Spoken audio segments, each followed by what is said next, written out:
हमने जितना मांझी को एकोमोडेट किया और भारतीय जनता पार्टी ने मुकेश सहनी को एकोमोडेट किया। भारतीय जनता पार्टी और मुकेश सहनी के बीच का मामला है ना, इसमें हम लोगों को क्या करना। इंदिरा गांधी कहती थी कि पॉलिटिक्स में 3 P होना बहुत ज़रूरी है। मुकेश सहनी की पार्टी वीआईपी का विलय बीजेपी में हो गया। विधानसभा के अंदर तो वीआईपी खत्म हो गई, लेकिन विधान परिषद के अंदर और बिहार मंत्रिमंडल के अंदर मुकेश सहनी बरकरार हैं। अब जेडीयू के नेता मुकेश सहनी को लेकर सॉफ्ट कॉर्नर अपना रहे हैं, लेकिन बिहार सरकार के मंत्री और नीतीश कुमार के बेहद करीबी अशोक चौधरी का कहना है कि मुकेश सहनी के साथ जो हुआ वो ठीक नहीं हुआ। हालांकि उनका लेना देना जनता दल यूनाइटेड से नहीं है। मुकेश सहनी बीजेपी कोटे से एमएलसी हैं और मुकेश सहनी नीतीश कैबिनेट में मंत्री भी बीजेपी कोटे से ही बने थे। ऐसे में मुकेश सहनी का राजनीतिक भविष्य बिहार में मंत्रिमंडल और एमएलसी को लेकर बीजेपी को तय करना है कि मुकेश सहनी का वो क्या करेंगे। आपको बता दें कि मुकेश सहनी ने यह कहकर अपना फ्यूचर प्लानिंग जो बताया था कि नीतीश कुमार ही तय करेंगे कि वो मंत्री रहेंगे या इस्तीफा देंगे, लेकिन अशोक चौधरी ने साफ कर दिया कि मुकेश सहनी जो दावा कर रहे हैं उस दावे में कोई दम नहीं है, क्योंकि जनता दल यूनाइटेड यानी नीतीश कुमार की पार्टी जेडीयू से मुकेश सहनी का कोई लेना देना ही नहीं है। दरअसल 2020 के चुनाव में जो गठबंधन हुआ था जेडीयू बीजेपी, इस बीच दोनों गठबंधन ने अपने 2 अलग अलग जो सीट बंटवारा हुआ उसमें बीजेपी ने वीआईपी को एडजस्ट किया, तो जेडीयू ने हमको पूर्व मुख्यमंत्री जीतनराम मांझी के पार्टी को जेडीयू ने अपने कोटे से सीट दी और यही परंपरा अब तक चल रही है। लेकिन बीजेपी ने ऐन वक्त पर मुकेश सहनी की पार्टी वीआईपी को विधानसभा के अंदर विलय करा लिया। अब मुकेश सहनी की पार्टी शून्य पे है। यही वजह है कि मुकेश सहनी ने आज प्रेस कॉन्फ्रेंस करके कहा था कि वो नीतीश कैबिनेट में मंत्री बने रहेंगे या नहीं, यह फैसला बिहार के मुख्यमंत्री को करना है।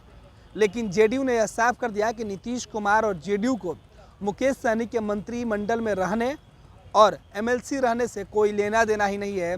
मुकेश सहनी जो दावा कर रहे हैं कि नीतीश फैसला करेंगे, इस दावे से जेडीयू का कोई वास्ता नहीं है। सुनिए अशोक चौधरी ने क्या कुछ कहा।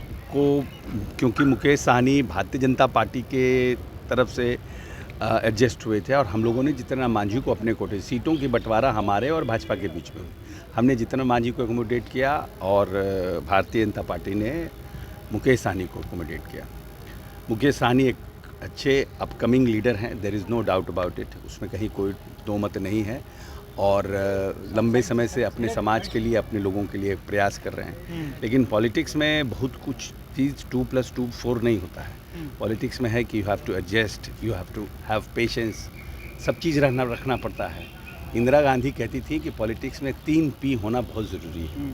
1 P इज़ प्रेजेंस, कि आपको राजनीतिक रूप से प्रेजेंट रहना चाहिए जहाँ पे आपकी ज़रूरत है। दूसरा है पेशेंस और तीसरा P है थोड़ा बहुत आपको पॉलिटिक्स का ज्ञान होना चाहिए। अब जिसके साथ आपका अलायंस है, जिसके साथ आप काम कर रहे हैं, उन्हीं के साथ आप एक मुहिम छेड़ दिए हैं, तो नेचुरली कहीं ना कहीं एडजस्ट करके सिस्टम को चलना चाहिए था। ये हम समझते हैं व्यक्तिगत तौर पर कि अनफॉर्चुनेट हुआ मुकेश सहनी जी के साथ, ऐसा होना नहीं चाहिए था, लेकिन है कि ही हैज़ इन्वाइटेड दैट, तो उसमें कोई दूसरा क्या कर सकता है। लेकिन बीजेपी कर रही है इस्तीफे की बात। अब ये है कि इस्तीफा मुकेश सहनी कहा है कि मैं इस्तीफा अभी नहीं दूंगा जब तक मुख्यमंत्री नहीं चाहेंगे। ये तो भारतीय जनता पार्टी और मुकेश सहनी के बीच का मामला है ना, इसमें हम लोगों को क्या करना। कोई हमारे कोटे से तो है नहीं, भारतीय जनता पार्टी के कोटे से। अब भारतीय जनता पार्टी मुख्यमंत्री जी से क्या बात करता नहीं करता उससे।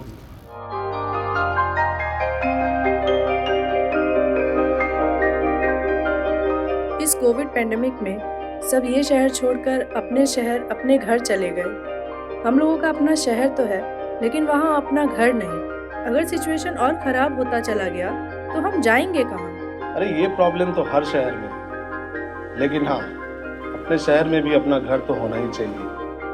होना चाहिए तो कहाँ है अपना घर? ये है ना, ई-होम्स पैनोरमा, पूर्णिया में, अपने शहर में अपना घर। पूर्णिया में पैनोरमा ग्रुप लेकर आए हैं ई-होम्स पैनोरमा। बड़ा घर, आलीशान जिंदगी और अत्याधुनिक सुविधाओं के संग। ई-होम्स पैनोरमा, लग्जूरियस लाइफस्टाइल रीडिफाइंड।